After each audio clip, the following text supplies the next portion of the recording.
Assalamualaikum warahmatullahi wabarakatuh, Pak Juli. Waalaikumsalam warahmatullahi wabarakatuh. Baik, topik kita ini cukup penting karena ketika ada umur, kita juga ingin memberikan yang terbaik dan juga hidup lebih berkualitas dan berkah dengan menyempurnakan kejujuran kita. Mohon pencerahannya, Bapak.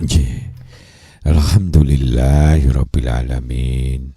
Wa bihi nasta'inu ala umuri dunya waddin. Wassalatu wassalamu ala asrofil anbiya'i wal mursalin wa ala alihi wa sahbihi ajma'in, amma ba'du. Ma'asyiral muslimin rahimakumullah, Mitra Pas FM yang dirahmati Allah, yang dikasihin Allah, dimanapun panjenengan berada, mugi-mugi panjenengan tansah pinaringan sehat walafiat, pinaringan semangat untuk menjalankan kehidupan di hari ini dengan penuh keceriaan, dengan penuh niat ikhlas untuk membangun kebaikan-kebaikan di muka bumi ini. Ma'asyiral muslimin rahimakumullah. Topik ini sengaja kita sampaikan karena betapa pentingnya, bahkan kalau perlu itu ribuan kali kita perlu sampaikan dengan berbagai sudut pandang, dengan berbagai manfaat, dengan berbagai banyak kasus, agar supaya orang tercerahkan betapa nilai kejujuran itu begitu pentingnya dalam kehidupan kita, dalam pribadi kita, keluarga kita, lingkungan kita, sampai di dalam urusan kita bernegara. Kita sudah tahulah di medsos itu dipenuhi dengan berbagai hal menyangkut masalah ijazah palsu dan sebagainya. Betapa membuang energi, membuang biaya, menjadikan anak-anak bangsa kita ini bisa gontok-gontokan dan sebagainya, sampai kepada pengadilan, sampai kepada orang yang niatnya untuk membuka kebenaran, akhirnya dia dihukum dan sebagainya dan sebagainya. Ini sesuatu hal yang mubadir, sesuatu hal yang zalim, sesuatu hal yang negatif yang harus menjadi pembelajaran kita. Padahal sebetulnya sungguhnya kalau di zaman Rasul itu super amat sederhana. Kamu bilang apa ya? Ayo kita ketunjukin aja. Ayo buktikan, ayo. Di bawah, kalau ya disaksikan banyak orang, ayo, bar selesai, enggak mengharu biru, enggak, waduh, sungguh perkara yang sangat super sederhana menjadi sesuatu hal yang kompleks, yang ada yang salah sangat besar di dalam pondasi keimanan dan moral dalam berbangsa dan bernegara ini. Dan itu harus disampaikan karena dalam Islam kebenaran, kejujuran itu sesuatu hal yang sangat penting. Bahkan penelitian ilmiah para CEO yang sukses, yang bermoral, itu di kelompok nih ranking satunya adalah kejujuran. Jadi kejujuran itu membawa berkah, membawa sesuatu yang rumit jadi sederhana, membawa kebaikan-kebaikan. Jadi nggak salah di dalam hadis Bukhari Muslim disebutkan, mari kita berbuat kejujuran, berlaku jujur, karena jujur itu membawa kebaikan, dan kebaikan-kebaikan itu akan membawa ke surga. Reward tertinggi surga. Sebaliknya kecurangan, kebohongan, pemalsuan, apapun yang ditutup-tutupi, ketidakbenaran itu akan membawa kehidupan kita ke arah yang tidak baik. Dan ketidakbaikan itu akan membawa ke neraka, siksaan tanpa batas. Ini Bukhari Muslim ya. Jadi cukup terkenal, dan ini menjadi pembelajaran kita bahwa sangat penting dalam kehidupan kita, pribadi kita, keluarga kita, di lingkungan pekerjaan kita, di lingkungan hidup kita atau tempat tinggal kita, di ranah wilayah yang kecil, mungkin di kelurahan, RT, RW, kelurahan, bahkan sampai kepada negara. Mari budaya sikap mental jujur itu sikap mental yang luar biasa dampaknya, manfaatnya bagi kehidupan bangsa. Yang rumit-rumit jadi sederhana, memperbaiki sesuatu jadi gampang, memecahkan masalah jadi gampang. Namun sebaliknya, manakala kejujuran itu sudah diabaikan, sudah jadi budaya para elit-elit politik, sehingga korupsi sakarepe dhewe, sehingga begini begitu, rangkap jabatan, sehingga akhirnya sekedarnya, padahal posisi menteri atau apa itu sangat penting. Kalau andaikan kita punya kehidupan satu hari 1000 jam pun, bukan 24 jam pun, kurang. Kenapa? Karena di negeri kita ini masih begitu kompleksnya permasalahan. Jadi kalau ada seorang menteri yang khusus 100% mendedikasikan untuk memegang amanah, menjadi menteri apa, misalkan olahraga atau BUMN atau perdagangan atau apa, andaikan dia punya kehidupan satu hari 1000 jam pun masih kurang, karena kompleksitasnya sudah luar biasa, numpuk. Banyak yang tidak terselesaikan dengan baik. Nah, ini diantaranya disebabkan oleh kejujuran itu tidak menjadi hal yang sangat didambakan, yang sangat penting untuk diterapkan. Mungkin kita jujur di satu pihak, begitu orang sering membantu kita jadi nggak jujur. Kita buka toko, ada orang nyari, Pak ada korek nggak, korek api nggak? Oh kalau kemarin masih banyak Pak, ini habis kebetulan, padahal nggak pernah jualan korek api. Mbok yang ngomong, Bu kita belum pernah jualan korek api, matur sembah nuwun Bu, nanti kita akan kulaan korek api.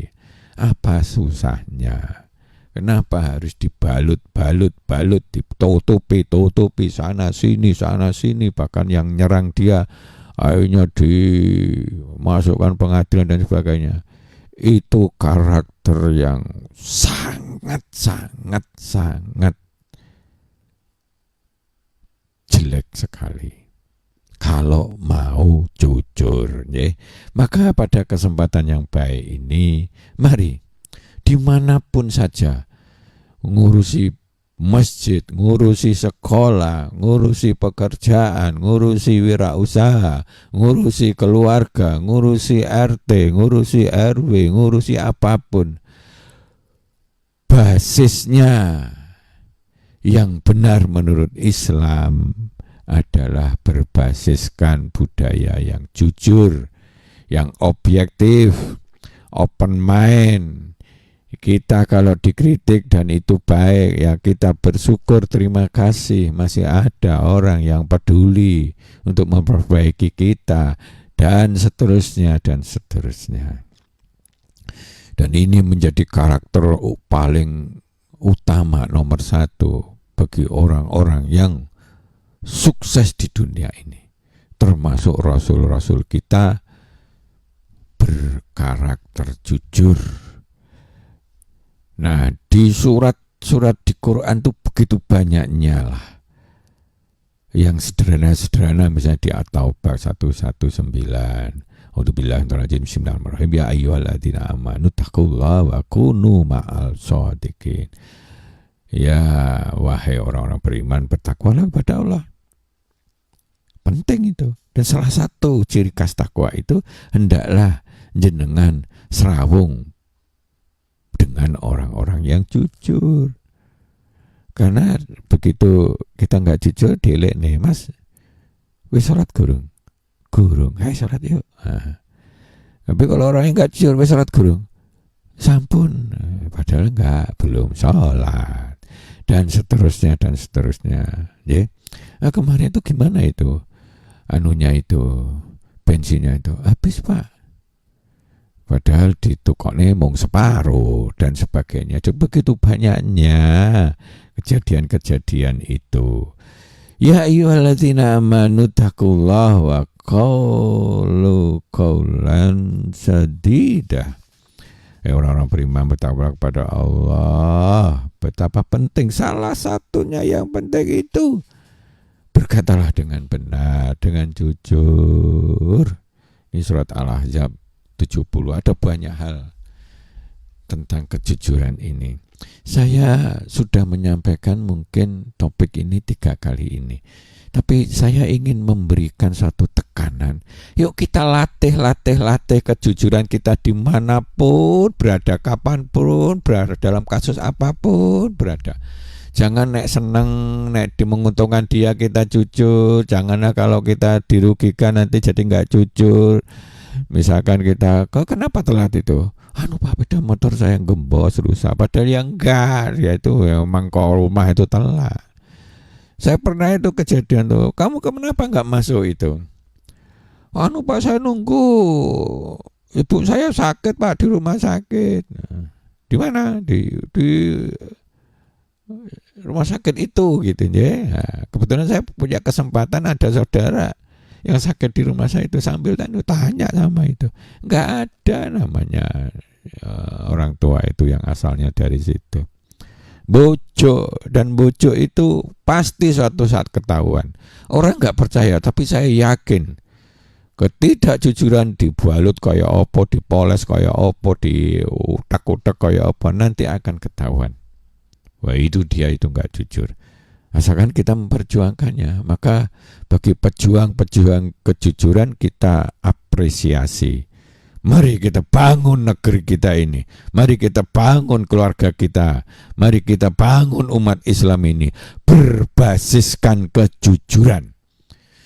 Dari situlah maka akan berkembang barokah dari langit. Akan berkembang mindset yang didominasi dengan akal sehat, maka akan berkembang perekonomian kita, maka akan berkembang cara-cara mengatur yang bersih, yang jujur, yang di situ akan sangat amat produktif karena tidak ditutup-tutupi, tidak dientat-entit, tidak diakal-akali, tidak direkayasa, dan seterusnya. Negara ini akan semakin maju dengan super pesat, manakala kejujuran menjadi sesuatu hal yang sangat penting. Negara-negara yang maju sangat mementingkan kejujuran. Negara-negara yang bagus sangat mendambakan budaya kejujuran. Di kita masih sangat amat memprihatinkan. Jangan sampai ada orang mengatakan, kok negara dewe kok dielek-elek. Justru kita kalau jujur, cara memperbaiki keadaan yang kurang baik harus positioningnya itu harus diawali jujur. Kalau perusahaan kita lagi nggak bagus, lagi rugi, lagi ini, cobalah jujur. Di mana letak kesalahannya? Ini dioncai secara jujur. Baru kita akan selesaikan satu persatu. Kalau enggak, hancur pasti itu. Hancur. Saya punya pengalaman yang lama. Orang jujur itu susah dibenahi. Orang tidak jujur maksud saya. Karena dasar pondasi munafik, orang paling jelek di muka bumi itu, yang akan diganjar dengan intip neraka, itu berbasiskan kebohongan, ketidakjujuran. Maka kalau negeri-negeri kita ini dipimpin oleh orang-orang yang tukang bohong, hancurlah negeri kita ini. Hancurlah negeri kita ini, hancurlah keluarga kita, hancurlah usaha kita, hancurlah kehidupan kita. Maka mari kita coba terus latih di tempat kita kepepet. Pilihlah pilihan yang jujur itu, walaupun mungkin dengan resiko. Ya sekecil-kecil lah, misalnya telat, kita ngomong apa adanya. Kita gini ya ngomong apa adanya. Kita salah ya ngomong apa adanya. Kita kepepet, punya utang belum disaur ya ngomong, datanglah dengan jujur. Pak, saya belum bisa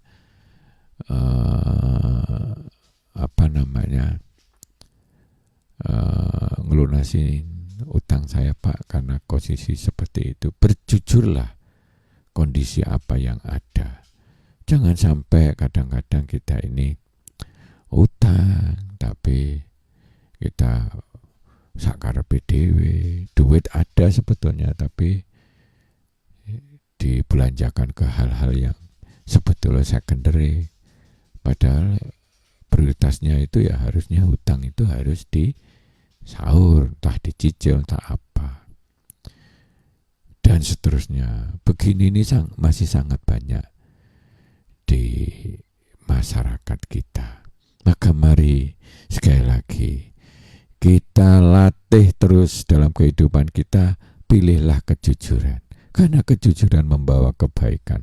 Karena kebaikan membawa kita ke dalam keindahan surga dan keberkahan di dalam dunia ini. Banyak masalah kompleks, masalah sulit jadi sederhana manakala kita jujur. Persoalan jadi nggak rumit, bertumpuk-tumpuk manakala kita jujur.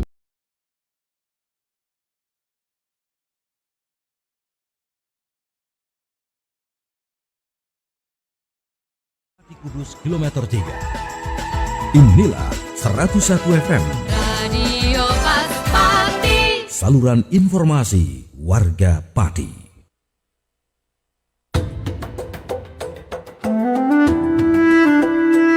Mitra Pas FM. Karena diawali ketidakjujuran antara suami, istri dan sebagainya. Banyak sekali problem-problem besar timbul karena ketidakjujuran. Korupsi merajalela itu juga karena berbasis ketidakjujuran. Dan seterusnya dan seterusnya. Maka nerakalah bagi orang-orang yang tidak jujur, yang bohong. Dan neraka itu simbol paling tinggi terhadap kesulitan atau siksaan yang hadir di dalam diri kita maupun kehidupan kita, baik dalam skala kecil diri kita maupun skala besar dalam bernegara. Jadi negara kita ini yang super kaya raya, habis begitu banyaknya orang masih pengangguran, miskin dan sebagainya. Nah, kalau masalah kemiskinan ditutupi dengan rekayasa, sekarang kemiskinan berkurang banyak dan sebagainya, kan kacau. Kita nggak akan fokus kepada penyelesaian, fokus ngerekayasa ben ketoke apik. Dan inilah yang awal mula merusak tatanan, merusak budaya, merusak sendi-sendi kehidupan kita, baik pribadi, keluarga maupun di dalam bernegara. Maka marilah Banyak orang jujur hanya sebagian, tapi di sebagian nggak jujur. Dia bersemangat untuk hancurkan korupsi. Begitu kroninya korupsi ditutupi, dibela-belain dan sebagainya. Maka mari kita sempurnakan kejujuran dimanapun, di semua aspek, karena jujur itu sangat dekat dengan adil. Jurdil istilahnya itu sangat dekat. Termasuk nggak jujur kalau kita ini jujur kepada orang yang disukai, kalau menguntungkan dia, kita menutupi atau nggak jujur kalau itu tidak menguntungkan dia atau menjadi kroninya. Cilaka kalau pemimpin-pemimpin yang ada di negara kita demikian. Kita berdoa mudah-mudahan makin lama pemimpin-pemimpin kita pemimpin yang jujur dan adil, pemimpin yang bisa begitu gampangnya menyampaikan apa adanya, walaupun itu sesuatu hal yang kurang, yang negatif, tapi itulah yang membuat nantinya proses perbaikan dalam kehidupan kita, baik pribadi, keluarga, pekerjaan maupun bernegara, akan menjadi mudah terselesaikan. Nah, kalau kita punya anak, misalkan anaknya suruh megang pekerjaan kecil aja nggak bisa, ya mbok ya jangan mau dijadikan presiden, hancur negara kita ini. Kita mesti harus jujur. Begitu. Kalau nggak jujur akhirnya direkayasa. Orang yang nggak mampu sama sekali, yang secara akal sehat begitu, dipoles-poles biar dia itu jadi orang yang hebat. Ya orang akan kelihatan lah. Nggak bisa ditutup-tutupi itu. Nah semacam itu sangat amat memprihatinkan. Mari kita doakan, mari kita berjuang terus untuk membangun kejujuran, terutama dari diri kita sendiri. Kalau yang sulit-sulit atau apa, khawatir kita diarangin ini, ya ngomong apa adanya, nggak ada salahnya. Saya sering begitu, itu nggak ada salahnya gitu. Orang malah hormat sama kita kalau kita memang jujur. Begitu. Banyak orang kadang-kadang pinjem misalkan ke kita gitu, terus dia jujur apa terus pengen gini, malah kita respect, malah kita kurangi, dan seterusnya. Dan itu terjadi di banyak tempat. Jadi kejujuran itu membawa berkah. Kejujuran itu menimbulkan kualitas kehidupan kita menjadi sesuatu yang baik step by step. Asalkan kita terus berjuang, asalkan kita terus melakukan perbaikan dengan sungguh-sungguh, dengan niat yang sungguh-sungguh, insya Allah ada jalan. Insya Allah ada jalan. Jangan dipolas-polas, ditutupi dan sebagainya. Barang busuk itu pasti akan semakin busuk kalau ditutup-tutupi. Maka kehidupan kita akan ringan, akan bahagia, seperti nggak punya beban. Sapa anake ya piye meneh, wong kita ini masih begini, dan seterusnya. Sehingga menjadi lebih jernih pikiran kita. Kejernihan pikiran kita akan mudah untuk menyelesaikan masalah-masalah yang ada di dalam diri kita. Ini hukumnya seperti itu. Maka orang yang baik orang yang jujur akan berada dalam kebaikan, dan orang yang berada dalam kebaikan, dia akan menuju surga. Surga itu di dunia akan menjadi orang yang sukses, nikmat, bahagia, penuh berkah, hasanah dunia, hasanah akhirat, dan menjadi tangan di atas untuk membangun kemaslahatan. Surga dunia, surga di akhirat nanti akan kita nikmati menjadi kenikmatan tanpa batas selama-lamanya. Namun sebaliknya, orang gak jujur, orang yang bohong, orang yang curang, orang yang suka merekayasa sana sini, dia berada di dalam keterpurukan di dunia. Ketoke hebat, tapi sebetulnya terhina dia. Dan itu akan mendorong dia dalam kehidupan yang akhirnya masuk kampung neraka. Kalau di dunia mungkin dia kaya, mungkin dia punya jabatan atau apa, tapi rusak namanya, hancur. Dan itu pedih rasanya. Ya seperti kayak di neraka. Belum lagi nanti kalau sudah dipanggil oleh Allah, dia akan menjadi ahli neraka, siksaan tanpa batas selama-lamanya. Na'udzubillah min dzalik. Mudah-mudahan kita semuanya tidak demikian, tapi kita menjadi hamba-hamba Allah yang memperjuangkan kejujuran, kebenaran, dimanapun berada, dalam keadaan apapun. Mudah-mudahan membawa kebaikan-kebaikan, membawa keberkahan dalam kehidupan kita di dunia maupun di akhirat. Monggo, kalau ada yang mau sharing silakan. Baik, untuk Anda Mitra Pas yang pagi ini ingin bergabung, Anda bisa telepon di 0295385877 Mitra Pas. Dan juga untuk WhatsApp juga bisa Anda manfaatkan lewat 0852779999 101. Line telepon juga bisa Anda manfaatkan lewat 02953855877. Topik kita sekali lagi cukup menarik Mitra Pas untuk kita bahas, yaitu tentang mari kita menyempurnakan kejujuran kita yang sangat penting dalam kehidupan kita agar kita lebih berkualitas dan berkah.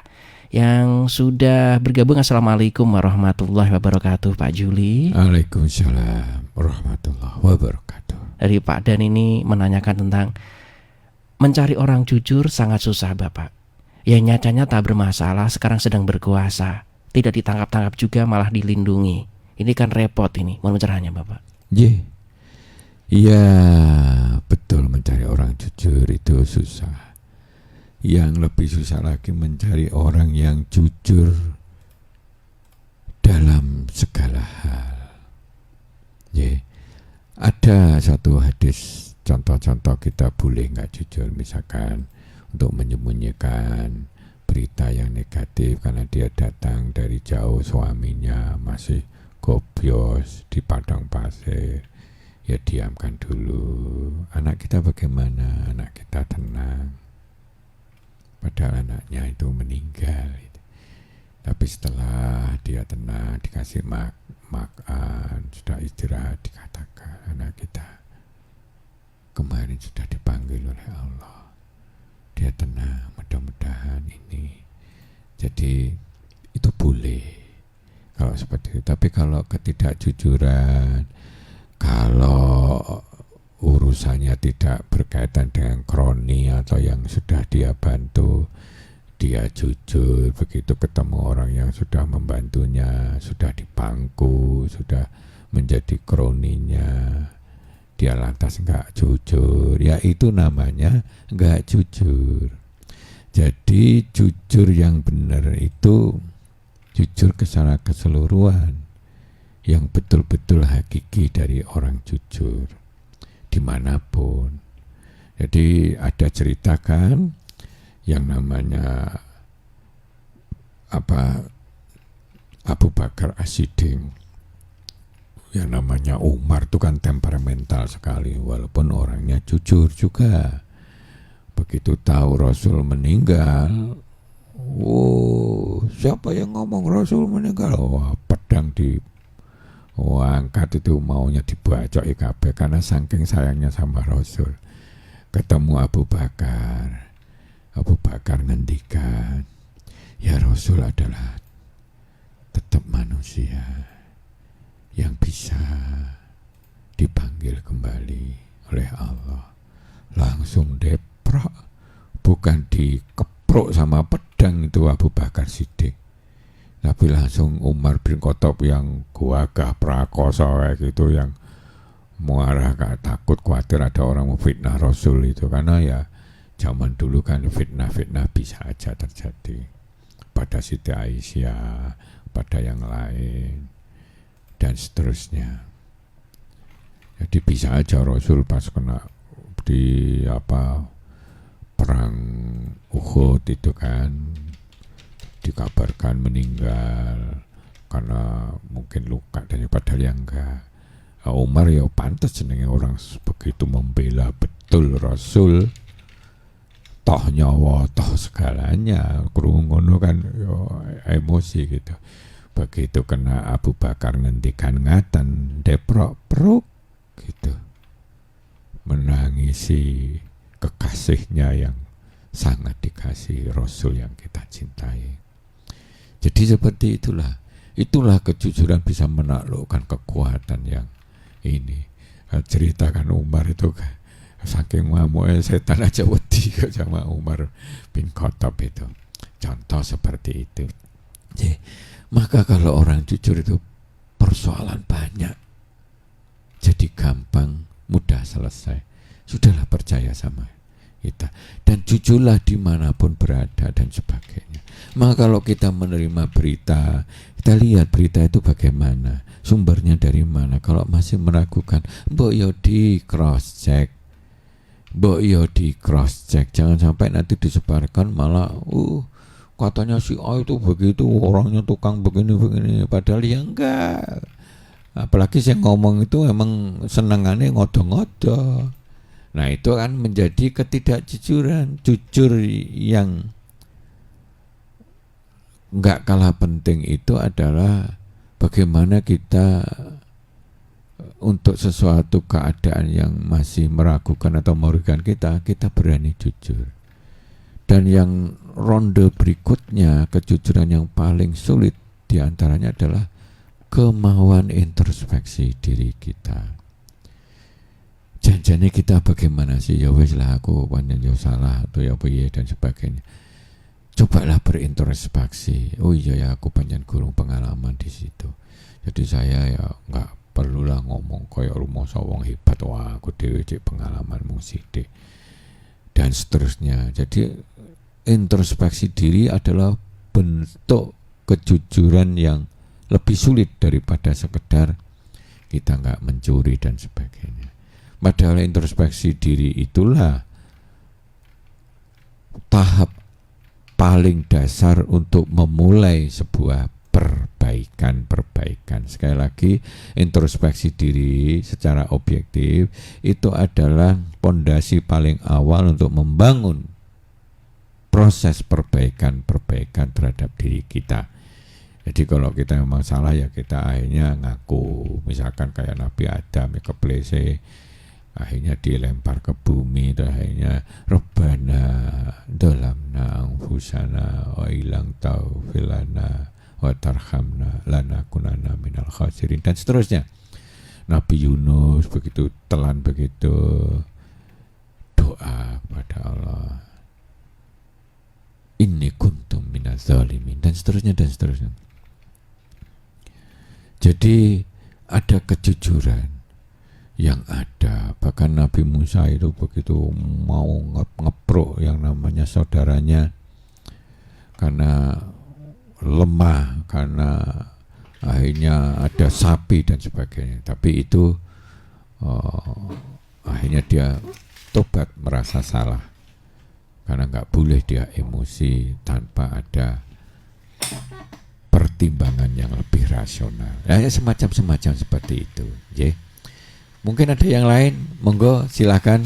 Oke, yang sudah bergabung kembali, selamat pagi. Assalamualaikum warahmatullahi wabarakatuh, Pak Juli. Waalaikumsalam warahmatullahi wabarakatuh. Ini dari Bapak Sulkan yang menanyakan, Pak, banyak wakil kita yang malah melindungi penguasa yang tidak jujur dengan alasan katanya sih demi pembangunan. Pembangunan kok mendukung orang yang bermasalah. Pak Sulkan ini mencerahannya, Bapak. Ya itu tidak baik. Itu jelas tidak baik, tidak benar. Namun dalam kehidupan kita, karena kita ini serba kekurangan, maka melihatnya harus utuh. Kalau misalkan menyangkut masalah pemimpin, kemudian dia pernah nggak benar, tapi dia sudah minta maaf dan ingin perbaiki, coba ikrarkan itu menjadi suatu kesepakatan. Kalau dia perbaiki ya sudah, karena manusia ini tempat salah. Beda kalau memang dia sudah karakternya kayak gitu, terus kemudian pura-pura minta maaf ini tapi dia melakukan lagi, ya sudah, itu jangan dibela, itu memang harus diselesaikan begitu. Tapi kalau dalam konteks yang lebih makro, karena situasi kehidupan kita ini serba kompleks dan manusia ini selalu ada kurang plusnya, maka yang terpenting adalah bagaimana ke depan bisa lebih baik lagi. Kalau itu bisa ditunjukkan lebih baik lagi, menurut saya tidak ada persoalan. Karena mencari orang belum tentu penggantinya itu bisa lebih baik, belum tentu. Karena kalau sudah pemimpin suatu masyarakat itu dibutuhkan keberanian, dibutuhkan ketegasan, dibutuhkan wawasan yang jauh lebih luas dan sebagainya. Karena itu yang jadi penting, kalau begitu melihat ada yang nggak bagus, ingatkan. Dan kalau yang diingatkan itu memang betul-betul kapok, minta maaf, kita kasih kesempatan untuk memperbaiki. Kalau dia memperbaiki, ya sudah. Kalau memang sulit, ya coba ingatkan lebih keras lagi dan seterusnya. Kalau perlu, kalau itu sudah dirasa memang berkali-kali menyangkut karakter, ya memang harusnya itu diupayakan untuk diganti seperti itu. Nah, ini terjadi di banyak tempat. Kadang-kadang kita ini tidak makhluk yang tidak sempurna, kita pun juga pernah salah. Tapi dalam Islam, Allah menuntunkan innallaha ghafurur rahim. Yang penting orang hidup ini tidak mungkin benar terus. Yang penting kalau salah, introspeksi diri, ngaku. Kalau masalahnya kepada manusia, ya minta maaf. Kalau salahnya kepada Allah, ya minta ampun.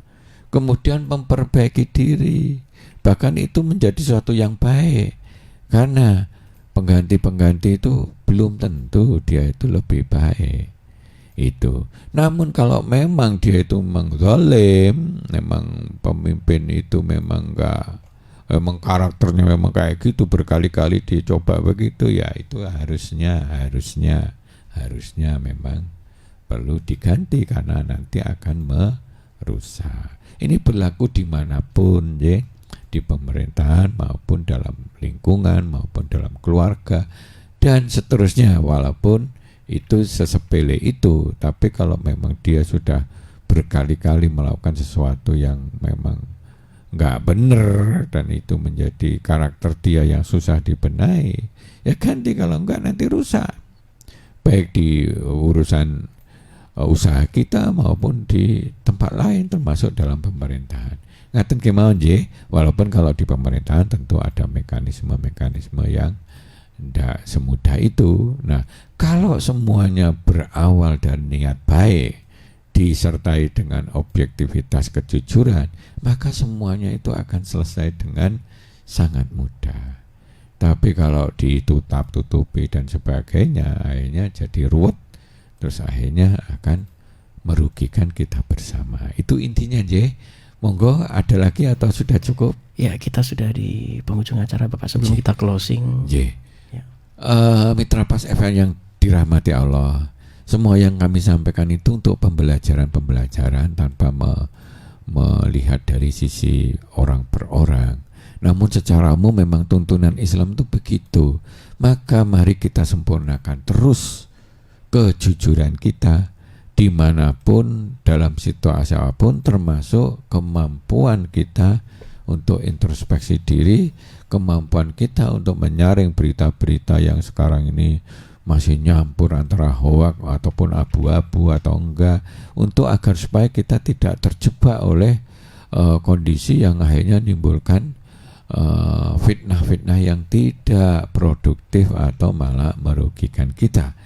Mudah-mudahan itu bisa ada manfaatnya dan mudah-mudahan kita terus ikut semangat untuk bangun kejujuran, dan Allah bersama orang-orang yang jujur. Allah akan menyayangi orang-orang yang sidik, orang yang benar, yang jujur, yang jejak, yang lurus. Innallaha yuhibbul mutasaddiqin. Mudah-mudahan kita bisa lebih baik lagi ke depan. Wabillahi taufiq wal hidayah. Assalamualaikum warahmatullahi wabarakatuh. Waalaikumsalam warahmatullahi wabarakatuh.